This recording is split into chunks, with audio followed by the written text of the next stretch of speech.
कि 4 का power n हमेशा किससे ऐड हो? 0 से। दिखा सकता हूँ मैं आपको। n का वैल्यू 1 लो, क्या हो जाएगा? 4 की पावर n क्या हो जाएगा? 4 का पावर 1, 4 एंड में 0 हो रहा है क्या? n का वैल्यू 2 लो, तो 4 रेज़ टू द पावर 2, 4 4 जा 16, 0 से एंड हो रहा है क्या? किससे एंड हो रहा है? 6 से।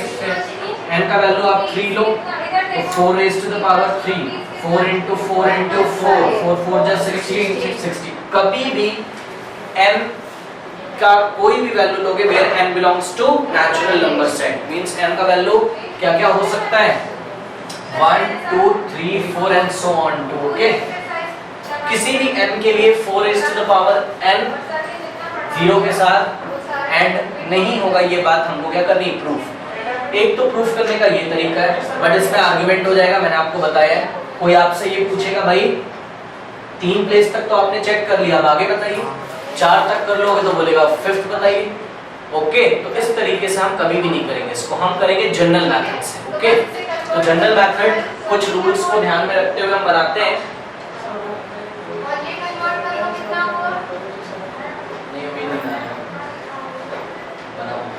ठीक है, हाँ, तो इस रूल को ध्यान रखते हुए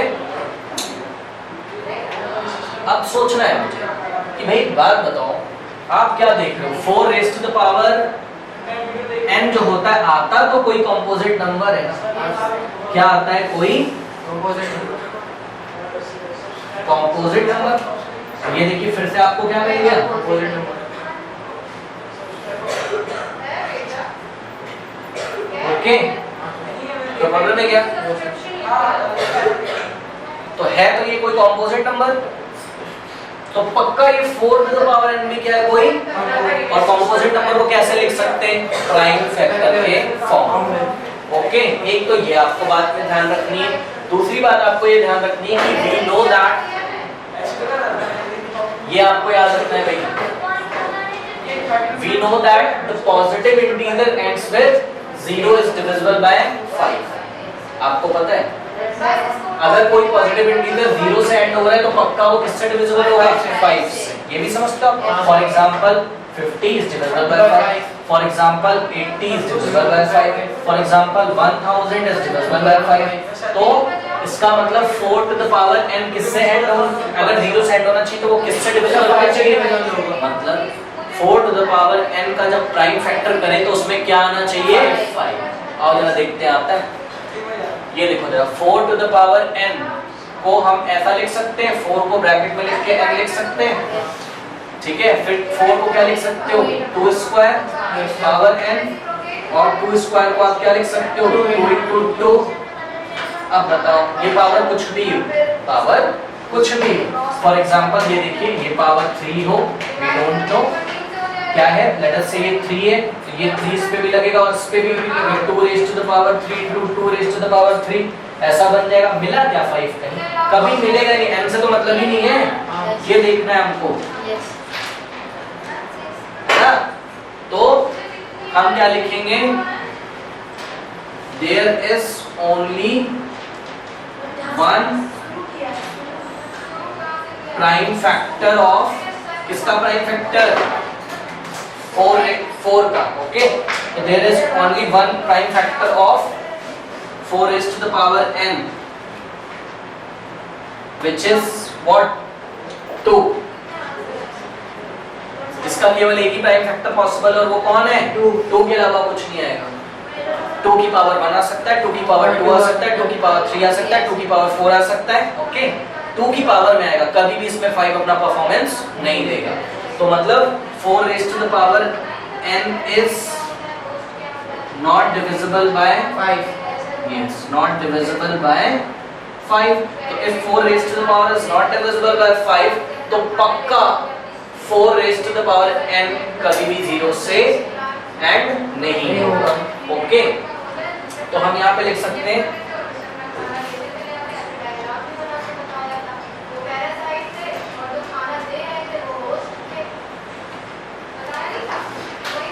तो हम यहाँ पे लिखेंगे by uniqueness of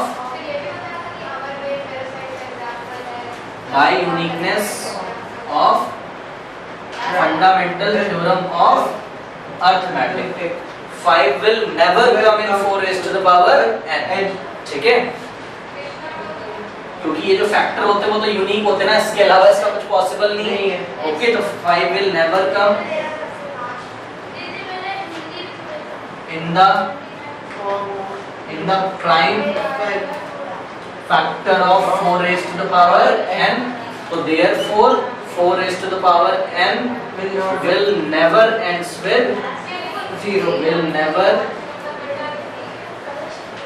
ends with 0 for any natural number n, for any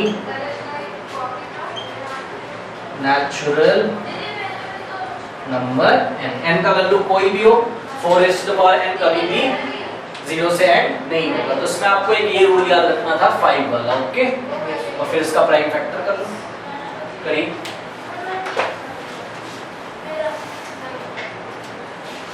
क्या बोला जा रहा है, नेक्स्ट क्वेश्चन सेम वैसा ही बोला जा रहा है, check whether 6 raised to the power n can end with the 0 और नॉट। No. Why no? दिखाना पड़ेगा हमको। We know the rule that 6 raised to the power n will end with 0 only and only if there will be a prime factor of 5 in 6 raised to the power n. Okay? तो 6 raised to the power n को कैसे लिखेंगे? 6 की power n. Now 6 can be written as 2 into 3 only. Now there is no 5. Okay? हाँ, तो क्या लिखेंगे? 6 raised to the power n has only 2 factors in 2 prime actually 2 prime factors in which there is no 2 and 3.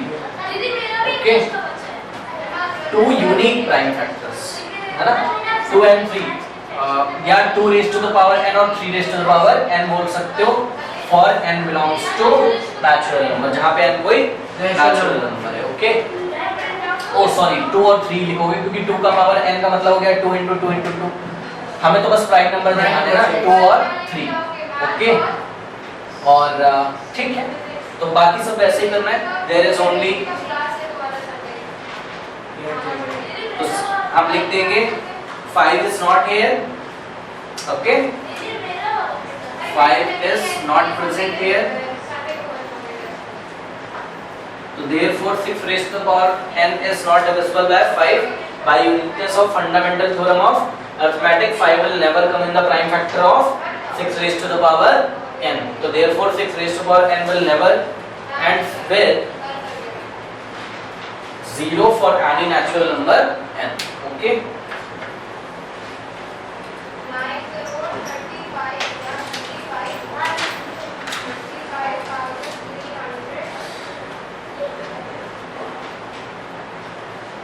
जा रहे हैं, explain why 7 into 11 into 13 plus 13 and 7 into 6 into 5 into 4 into 3 into 2 into 1 plus 5 are composite numbers. Okay, ये composite number क्यों है?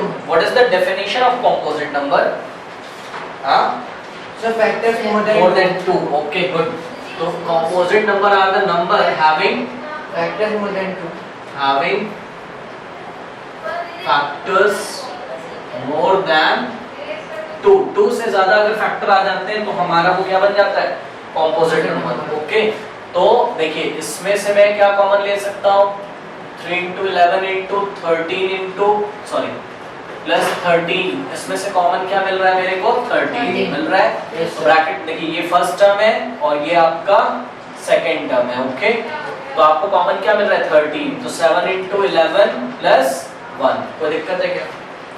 यहाँ से 13 चला गया और ये वाले 13 को बाहर ले गया, क्योंकि इस 13 को आप क्या लिख सकते हो? 13 into 1, 13 बाहर चला गया, 1 बच गया। नाउ 13 into 7 into 11 कितना होता है? 77 plus 1, तो 13 into 77 plus 1 78, but again we can factorize 78। Okay, 78 को फैक्टराइज कर सकते हो। देखिए किस तरीके से आप 78 को फैक्टराइज कर सकते हो। 78 को आपने फैक्टराइज करना शुरू किया 2 से, 2 3 6 1 2 9 ओके, 3 1 3 3 ओके, 3 13 बन जाए तो you will get 2 into 3 into 13। देखते हो ये पूरा जो था कौन 7 into 11 into 13 plus 13, इसका जो वैल्यू है वो कैसा आ रहा है, प्राइम फैक्टर्स के फॉर्म में आ रहा है। तो इसका मतलब इस पूरे वैल्यू को कौन कौन डिवाइड कर सकता है, 13 भी कर सकता है, 2 भी कर सकता है, 3 भी कर सकता है और 13 भी कर सकता है। कोई प्रॉब्लम है क्या? हाँ, तो कितने फैक्टर हो गए इसके बताओ, इस वैल्यू के कितने फैक्टर हो गए, 13 हो गया और 2 हो गया और 3 हो गया। तो हम लिखेंगे since 7 into 11 into 13 plus 13 has more than two factors, that is 13 भी है, 2 भी है और 3 भी है। 3 फैक्टर्स हैं इसके, 3 फैक्टर्स हैं, 3 नंबर्स को डिवाइड कर सकते हैं ना। तो therefore it is a composite. समझ में आया कि नहीं? हाँ, दूसरा देखिए जरा, इसको भी सेम